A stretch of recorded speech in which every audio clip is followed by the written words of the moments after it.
to make it easier, we have just turned this thymine structure to this side so that it can form the hydrogen bond here.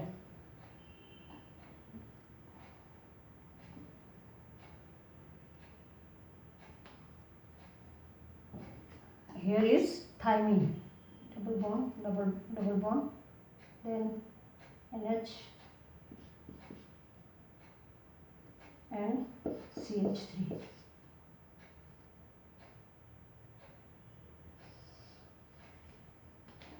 This is thymine.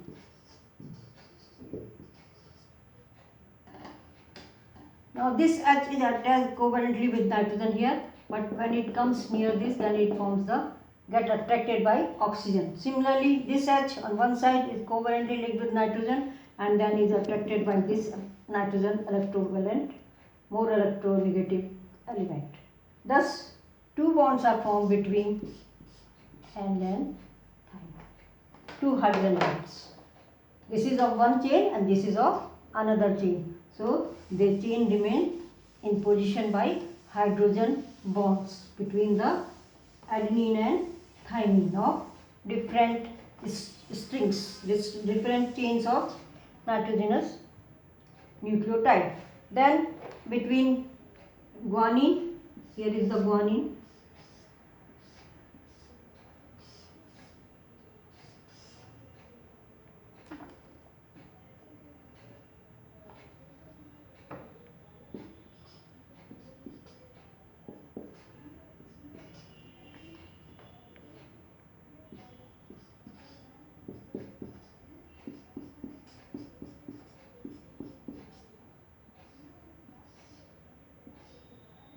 this is guanine,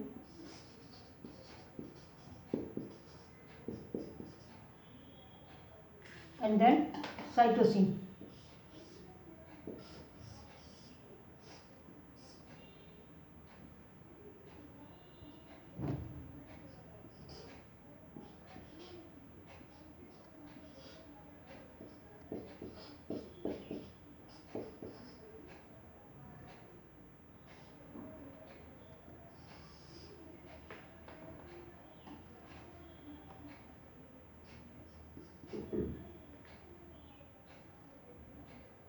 Then this H attached with N, it gets attracted by this O. Here H attached with this N gets attracted by this N, and here H attached with N gets attracted by O. In this way, and this is cytosine. Three hydrogen bonds are formed between guanine and cytosine. So this is of one chain and this is of another chain. In this way, guanine and cytosine, they form three hydrogen bonds. Adenine and thymine form two hydrogen bonds, and guanine and cytosine are connected by three hydrogen bonds. Then in most cases, most of the DNA, the two chains, they get coiled in right-handed position direction with a pitch of, this is the double helix,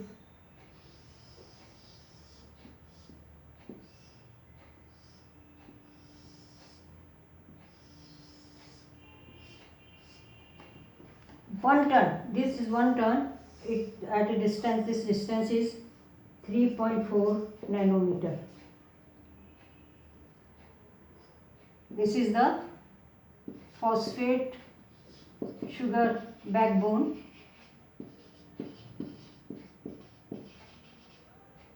and here in between, in one turn, there are 10 nitrogenous base pairs. So 1, 2, 3, 4, 5, 6, 7, 8, 9 and 10. These are the base pairs. So that the distance between two base pair is 0.34 nanometer.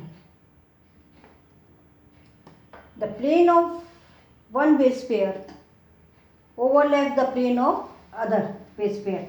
In this way, a stacking force is given. A stacking force. and because of this the coil remains in position. So in this way the double helix is formed.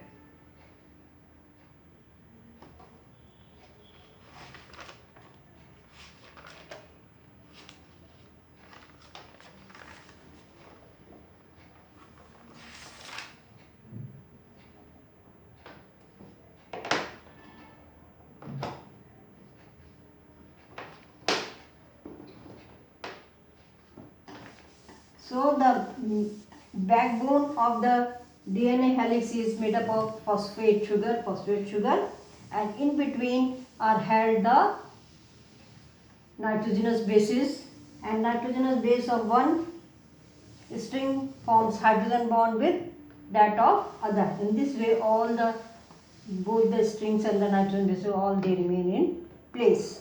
Now the packing.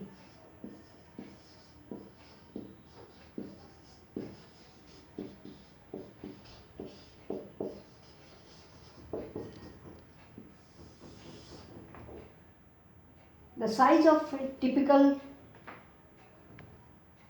nucleus of a cell is 10 to the power minus 6 meter. In mammalian cell there are 6.6 into 10 to the power 9 base pairs in a cell. In mammalian cell the number of base pairs are this, and as I told you the distance between two base pair is 0.34 nanometer or 10 to the power 0.34 into 10 to the power minus 9 meter. It means if we are to arrange this in line, then we will need a length of 2.2 meter. But since the nucleus size is 10 to the power minus 6 meter, the packaging of the DNA helix becomes essential. So this much of the DNA helix is to get packed in this much of space. This packaging is different in prokaryotes and eukaryotes. In prokaryotes it is very simple.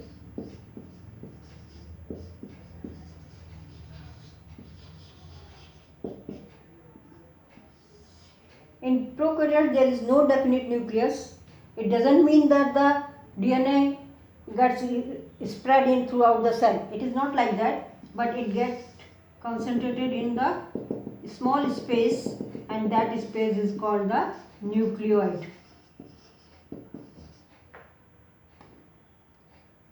And there is no histone-like protein in prokaryotes, but some positive proteins are there. Nucleic acid, these are negative, and the positive proteins, they attract the nucleic acid and then keep them in place.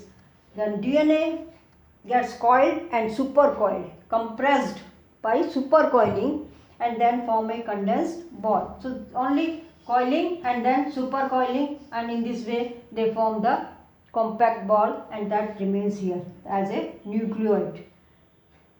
One HU proteins, histone-like protein, but is not HU protein into histone.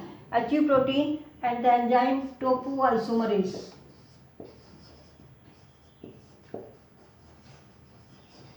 Help in coiling and supercoiling of DNA. Once the genome is condensed, then to keep it in place is another enzyme that is called DNA gyrase. So there is no special packaging, only the DNA gets packed in the nucleoid. So very simple in prokaryotes. Now in eukaryotes, special histone proteins are there.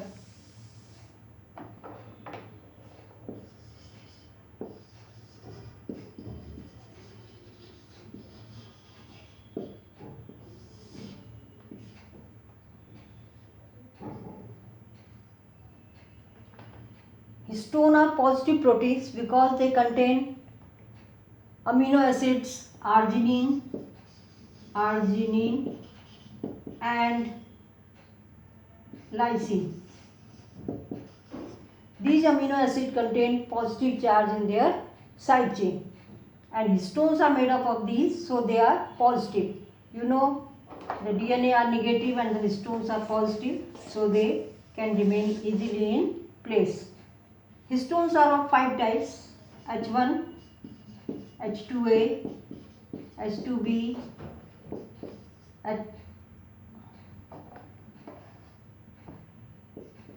H3 and H4. These histone molecules, they combine in pairs, means if this is H2, these four, if this is H2A, this is H2B, this is H3 and this is H4. They are in pairs, they remain in pairs. So this will be another H2A. Here behind this is H2B and here it is another H3 and here it is H4. So these four histones, they form a group and that is called the histone octamer.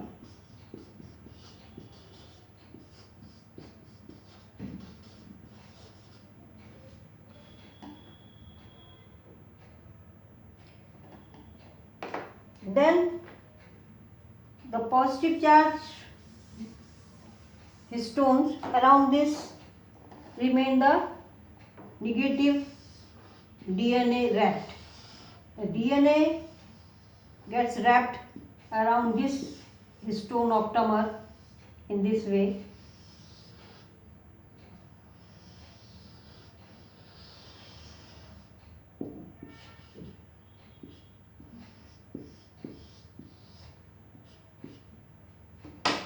This is DNA and in this length there are about 200 base pairs of DNA and this H1 protein, it gives this structure as a unit. So this is H1. So H1 histone, or it is the linker histone which link these, and this remains as a unit. This unit is called the nucleosome. So the DNA, 200 base pairs of DNA, they remain as a unit called nucleosome. Several such nucleosomes, they appear as bead on a string of a structure called chromatin, like this. These are the nucleosomes.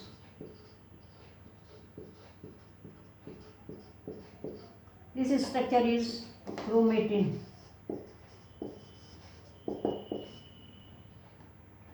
And in electron microscope, they will appear like this.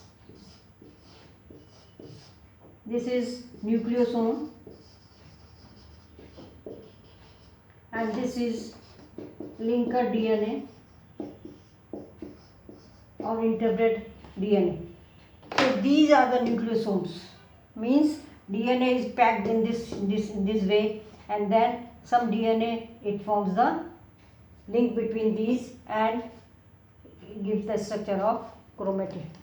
During cell division, the chromatin again get condensed and they become thick and short chromosome.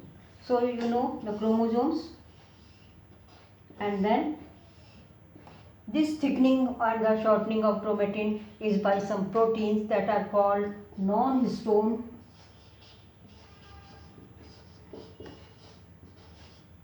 chromosomal,